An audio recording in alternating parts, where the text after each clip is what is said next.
爸爸与前女友出席宴会登上热搜的那天，人人都在笑话我妈放弃大好事业，挤进豪门，却30年无名无分，连理直气壮指责小三的勇气都没有。哭过一场的妈妈疲惫地看着我，她先辜负了我，那我也不要她了。冉冉，你要跟我走吗？手机恰是响起相恋7年的男朋友消息。苏冉，领个证而已，你还是我女朋友不好吗？我沉默片刻后点了点头。于是在他们的婚宴当天，我跟妈妈消失在了别墅的大火中。大家好，开始今天的分享之前，希望你能给人间烟火点个订阅，我将会分享更多优质的内容。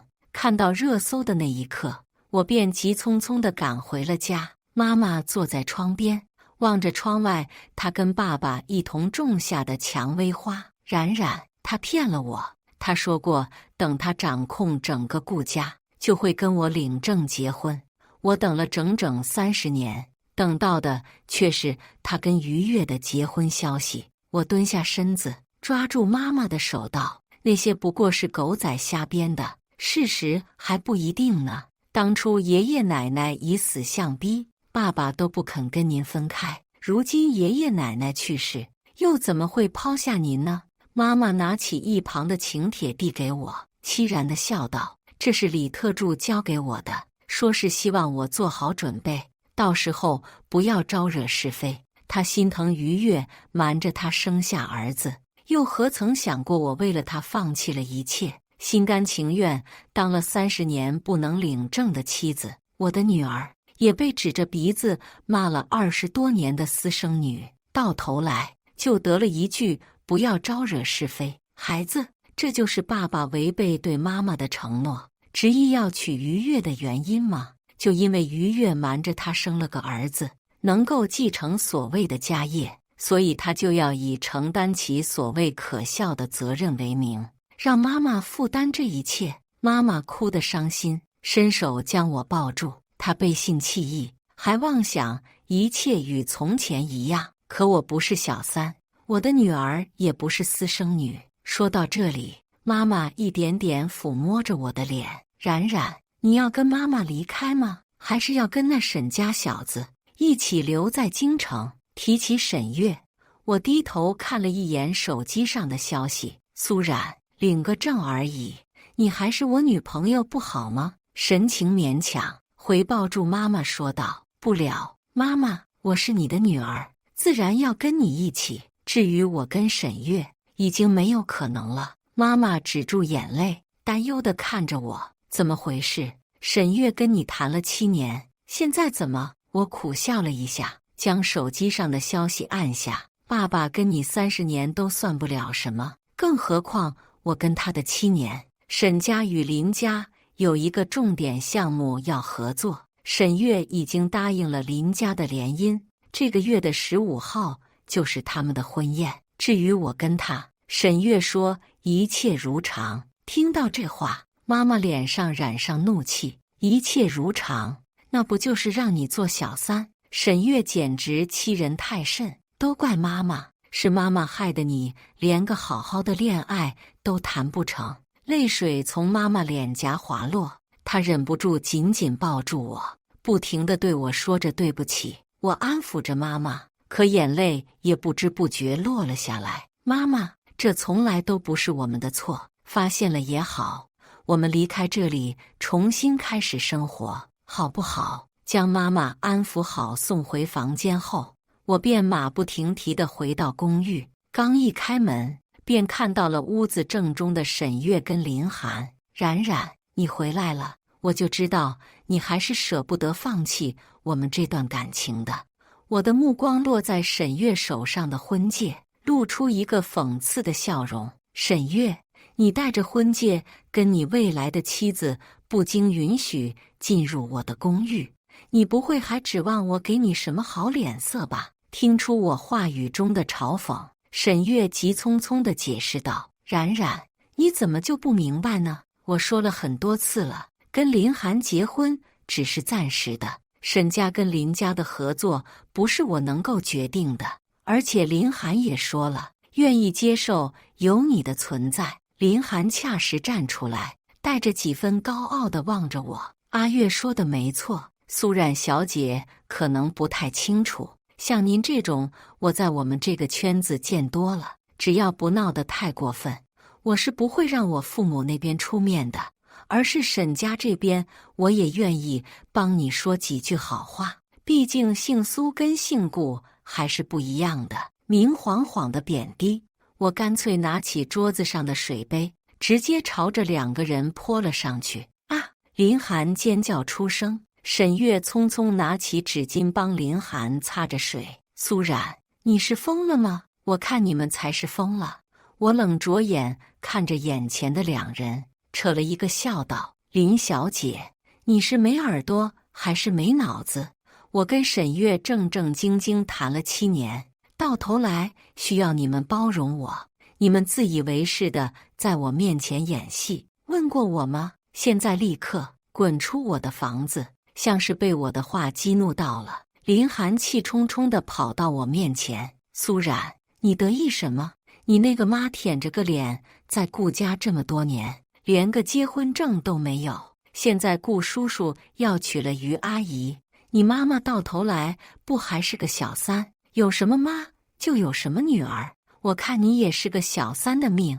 要不是沈月求情，你连沈家的门槛都攀不上。啪！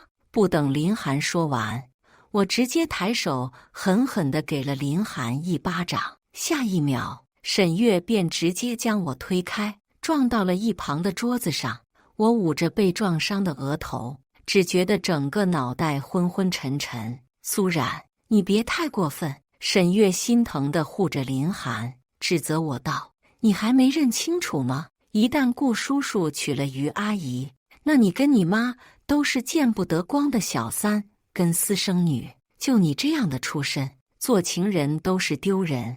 是韩寒大度，愿意看在你我的情分上忍让片刻。你要是再这么不识抬举，休怪我不客气。不客气！我低低地笑了一声，撑着地板站了起来，随后毫不犹豫举起那杯子，对准沈月的脑袋砸了下去。玻璃杯霎时碎裂，沈月额头上流下嫣红鲜血。林寒尖叫出声，嚷嚷着要报警，却被我一个眼刀吓得闭嘴。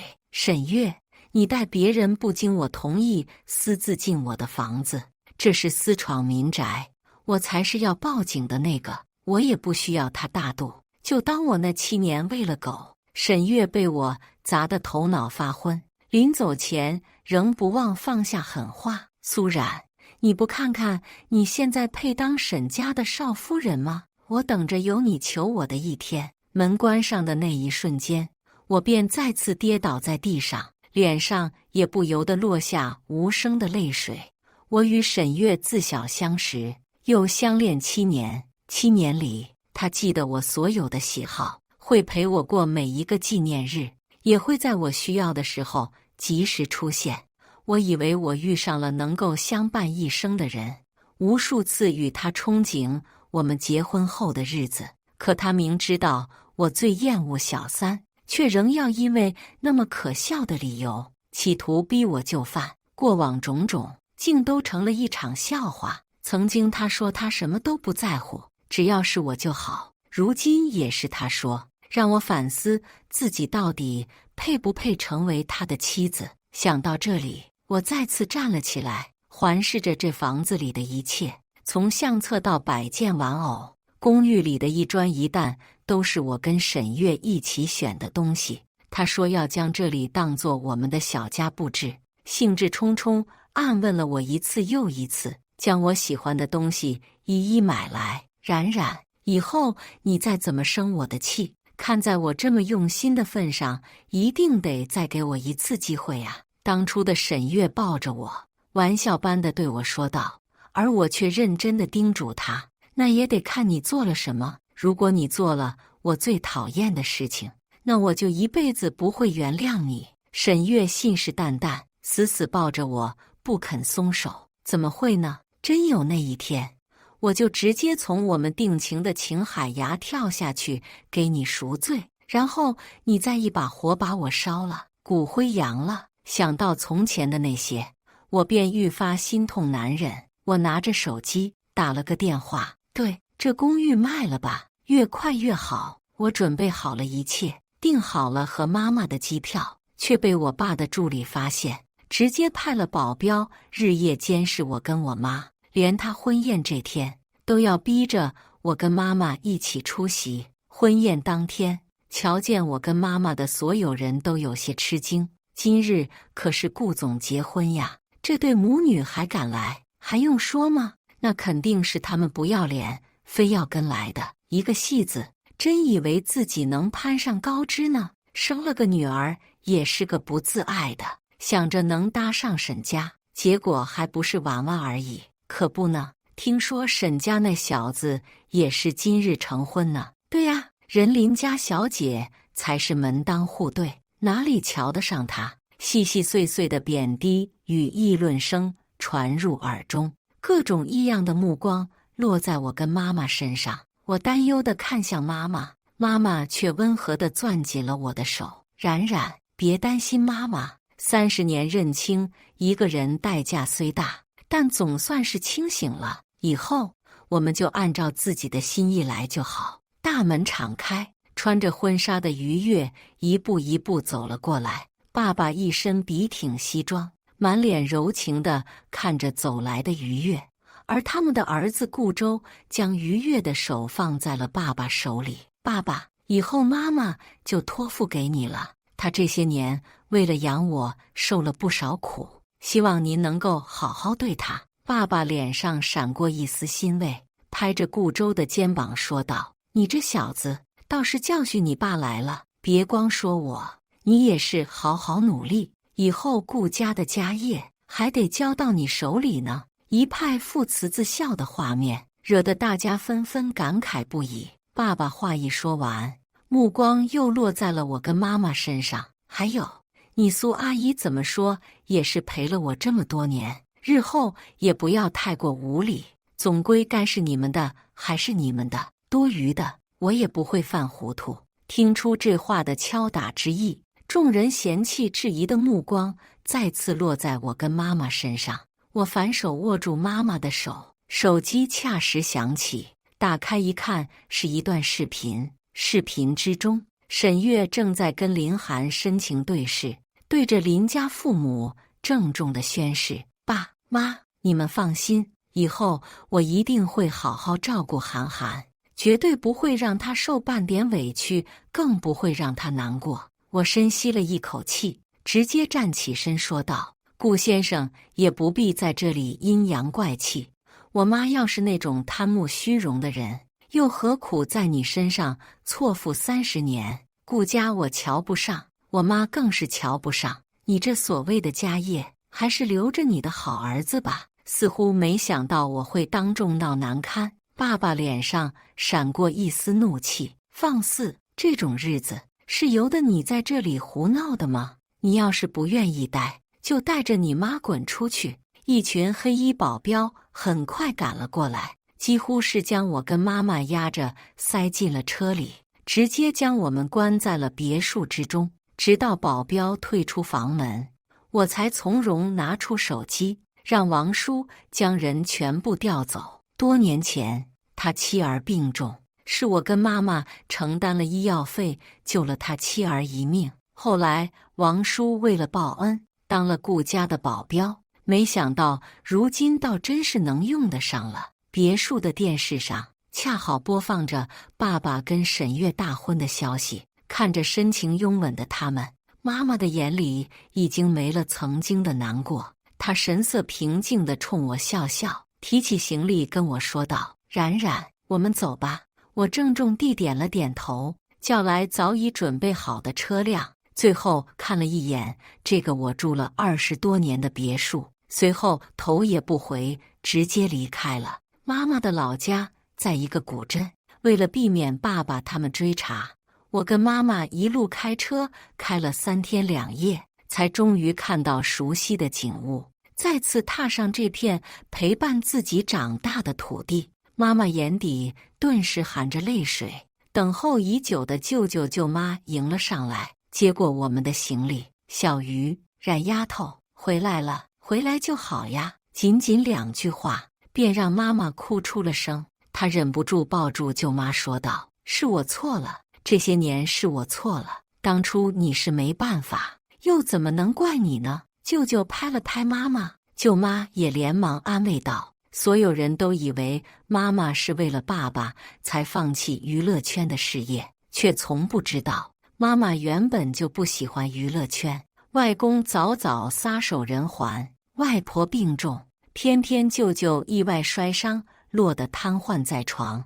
而那时不巧的是，舅舅的儿子也被查出白血病。种种负担之下，妈妈不得已签了娱乐公司，卖力演戏跑通告赚钱。妈妈遇上爸爸的那年，家里情况好转，外婆的病治好了，舅舅也能够如正常人般行动自如，而表哥也等到了合适的骨髓治好了白血病。就算没有爸爸，妈妈也会离开娱乐圈，过上自己喜欢的普通人的生活。表哥接过我的包，劝道：“不提这些了，我们回去。”车子开了1个小时，便到了家中。妈妈先拿上纸钱，带着我一同去祭拜外婆。一看到外婆的墓碑，妈妈立刻跪在地上哀声道：“妈，女儿不孝，现在才来看您。”我也跟着跪下，将手上的香插在外婆坟前。外婆，外孙女也来看您了。当年虽然治好了外婆的病，但由于外婆年事已高，在瞧见我出生后黯然离世。即便我没有亲眼见过外婆，可外婆为我准备的衣服跟长命锁，我至今仍好好保存着。祭拜完外婆后，我们又回到了家里。舅舅跟舅妈早早给我们准备好了房间，房间处处都按照妈妈的喜好，家里的各处也都放着妈妈喜欢的蔷薇花。小侄子更是捧着2束花递给我跟妈妈：“姨奶奶，小姑姑，给你们花花。”看着妈妈幸福的神情，我便愈发后悔自己当初没能早点带妈妈回来。被旁人处处贬低的妈妈，又何尝不是外婆他们的骄傲与宝贝？热热闹闹吃完饭后，舅舅照旧打开电视看新闻，恰好播到一条新闻：顾家名下一栋别墅意外起火，顾氏集团董事长与沈氏集团继承人救火不成被烧伤。看到新闻的一瞬间，舅舅几人的目光都看向了我。我一眼便认出来，那栋别墅正是我跟妈妈住了20多年的那栋别墅。竟然起火了吗？我看向妈妈，出声说道：“好久没回来了，我跟妈妈一起出去走走吧。”一路上，妈妈都在跟我回忆她儿时在古镇的事情。在经过一处石桥时，我忍不住问妈妈：“妈妈，你要回去看看爸爸吗？”我比谁都清楚，这30年妈妈对爸爸到底付出了多少真心。爸爸跟沈月救火，多半是因为我跟妈妈在别墅里没能逃出去，这才被烧伤。沈月不算什么，可爸爸对妈妈的意义却不一样。妈妈摇了摇头，看着桥下流水道：“有些事情就该如这流水一样逝去。当初顾家父母逼你爸爸跟我分开，我其实是想要偷偷离开的，是他跪在地上恳求我不要离开，说他没有了我会死。我相信了他，后来才知道，没有人失去了谁会死。他不缺我一个看望的人，我也不需要他的施舍。从今以后，就当我们母女俩被烧死了吧。倒是你跟沈月。”我抓住妈妈的手，靠在妈妈肩头道：“水往低处走，人也得往前看。我跟沈月已经过去了。原本我跟妈妈是准备借王叔偷偷离开，如今这场大火恰好帮了我们的忙。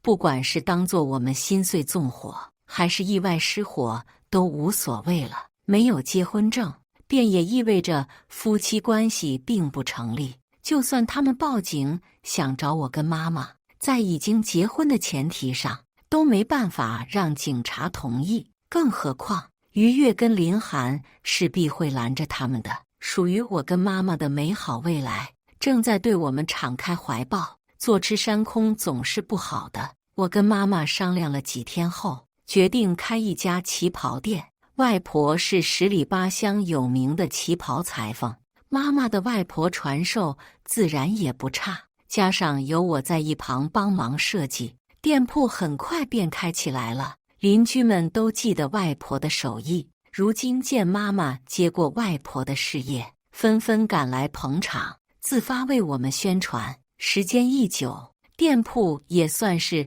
能维持基本的运营了。闲暇时间，我跟妈妈重新种了一片蔷薇花，又包了一片荷塘。每日清晨时，我都会去荷塘捡几枝荷花插在店里，表哥时不时会来帮忙，偶尔捣鼓自媒体拍了一些旗袍视频放在视频网站上，一来二去渐渐也吸引了一些人。我跟妈妈都没有再关注爸爸跟沈月的消息，日子平淡又幸福地过着。转眼间又是一年我的生日，舅舅跟舅妈格外重视，说是我在家里过的第一个生日，一定要好好布置一番。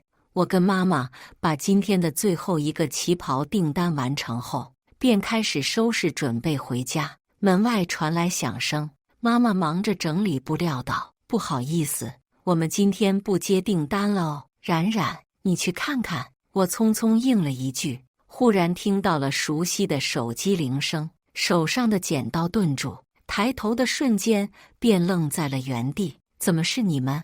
爸爸一向冷淡的面容如今满是欣喜，连走路都带着几分踉跄。冉冉，我终于找到你跟你妈妈了。所有人都说你们被烧死在了那场大火里，可我不相信，怎么会有人烧得连骨头都没有了？我知道你妈妈记恨我娶了于越，可我只是给他们母子一个交代，让顾家那些老骨头不再反对我。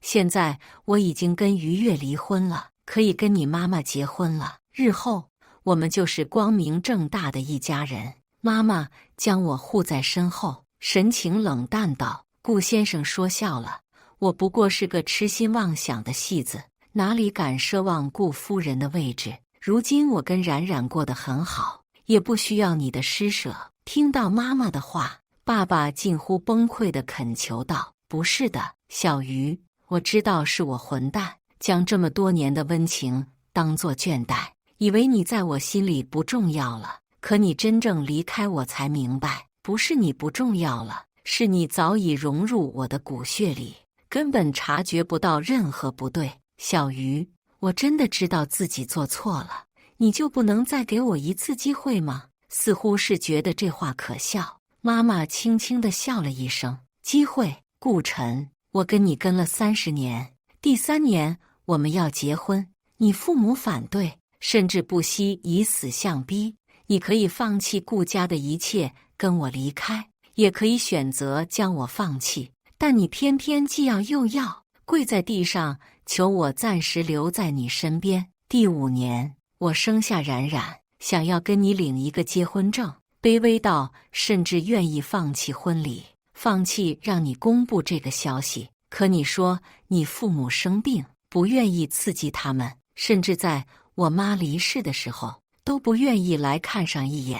第10年，你爸车祸去世，你说要照顾你妈，没时间结婚。第17年，你妈病重离开，你用集团处于关键时期，拒绝跟我结婚。第20年，你终于做到了将顾氏集团发展成京城的龙头企业。我等了呀，却在第30年的这天等到了你跟前女友的结婚消息。提起这件事，妈妈声音也带着几分沙哑：“你说于越母子可怜，这么多年没有丈夫父亲在身旁。顾晨，你想过我吗？整整30年，你陪在我身边多少时间？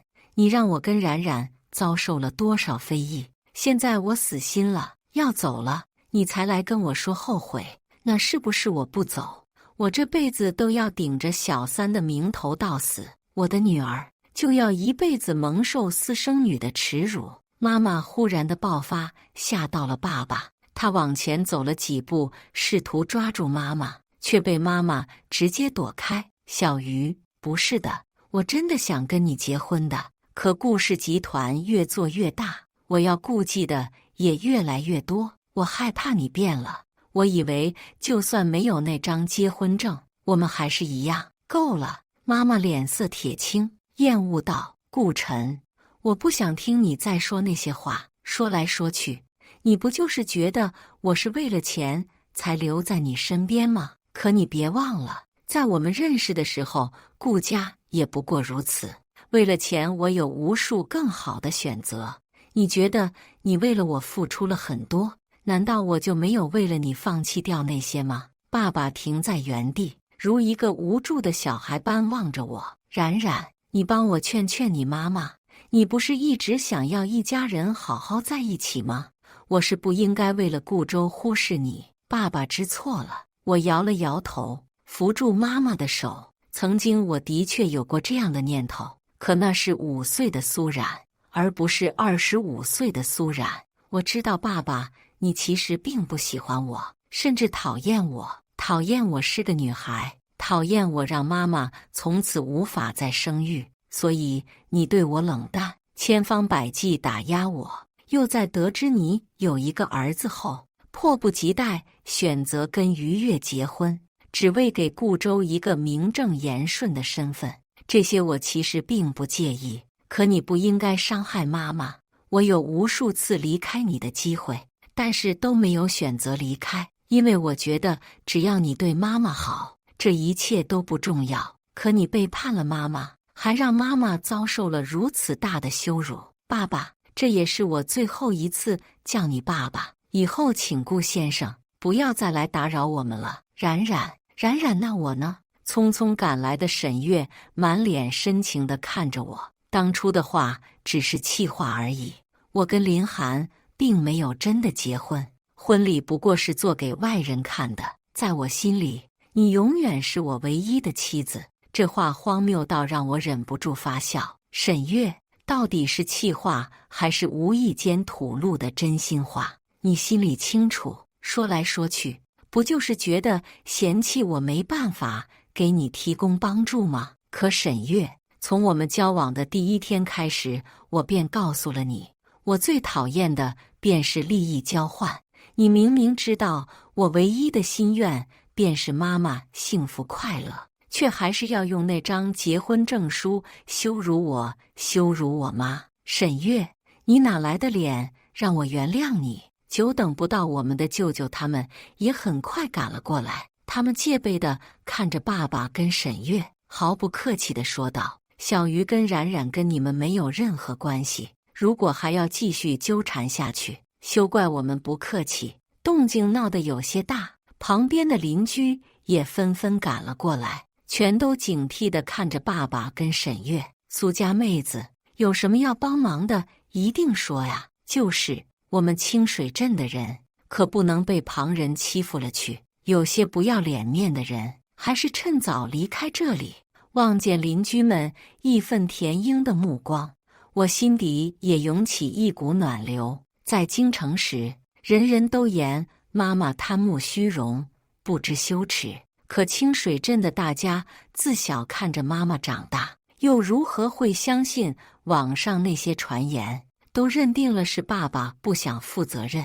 而我跟沈月的事情，他们虽然不清楚，但看跟爸爸一起，也一同认定了不是好人。在邻居跟舅舅他们的维护下，爸爸最终还是松了口。小鱼，我不指望你能一下子原谅我，但是我希望你能够给我一个机会。今天是冉冉生日，看在女儿的份上，让我陪她过个生日吧。沈月也急忙拿出一个包装精致的盒子。冉冉，生日快乐！我知道你现在不想看到我，那就收下这份礼物好不好？似乎是怕我拒绝，沈月急匆匆打开了盒子。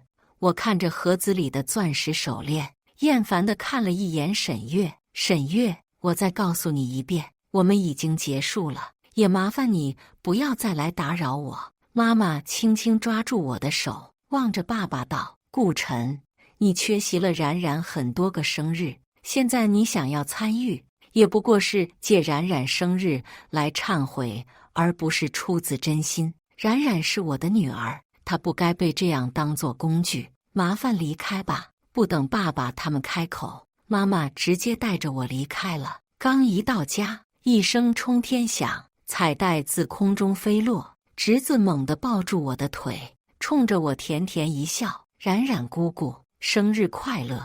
我抱起侄子，在家人的祝福中过了自己最高兴的一个生日，直到月上树梢，大家才各自散去休息。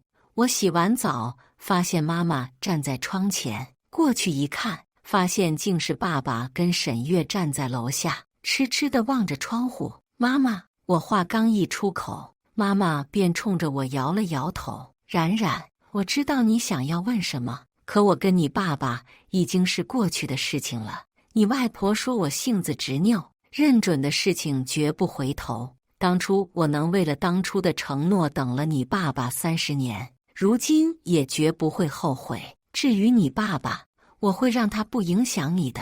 我很快就明白了为什么妈妈在这30年里，自然也不会只是苦苦等待爸爸。早些年妈妈在娱乐圈打拼时，意外救过京城盛家的老夫人。老夫人得知爸妈的事情后，提出过将妈妈认为女儿，以便妈妈能有个更好的身份嫁入顾家。可那时的妈妈不愿意自己跟爸爸的感情掺杂这些东西，便婉言拒绝，并让盛家人对此保密。如今恰好是请求帮忙的时候，盛家本就是老牌世家，有盛家出手，再加上怀恨在心的余家帮忙，顾氏集团很快变出了不少乱子。爸爸不得不放弃留在这里，急匆匆赶了回去。于月看清爸爸的薄情后，借离婚要挟，从爸爸手里瓜分走了不少财产。